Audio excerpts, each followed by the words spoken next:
Okay, this is the property being cleared for a house. First phase is pretty much done, which was to get the bulk of this brush knocked down. A lot of dead trees here. We have everything from Chinaberry, elm, I'm sorry, not elm, hackberry, catcall, acacia, oak, mesquite, ash, let me see what else, spiny oak, and most all this stuff has been cut. I got a few trees back here that I'm gonna be working on probably after the spring. I'm going to get this stuff cut out. One big cedar, one post oak will stay, and this big hackberry that you see right there, I'm gonna go ahead and try to down that out and get that cut out. Outside of that, the ground is pretty much rough until I bring my tractor in and skid steer and smooth this ground surface off. It'll stay like this for a while.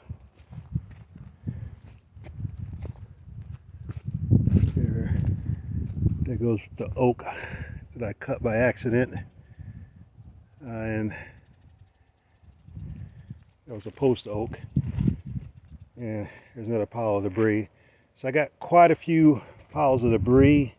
It's going to take some time for this to dry out. It's also going to take some time for this to get dry enough so it can burn real easy.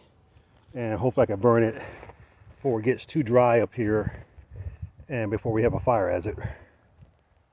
There we go.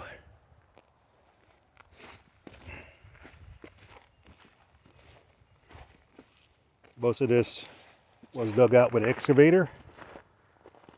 So all these stumps I left up about 5 to 6 feet, 4 to 5, 6 feet in length, or in height, excuse me. And I started cutting on this tree here, but my wedge didn't come out how I wanted to. So I gotta do some more engineering work on how I'm gonna fall this tree. That's my fence line in the back. I don't know if you can see the post there with the cattle on the side. And looking this way, there'll be a fence running all the way to the front on both sides. So we're getting there. Creole can.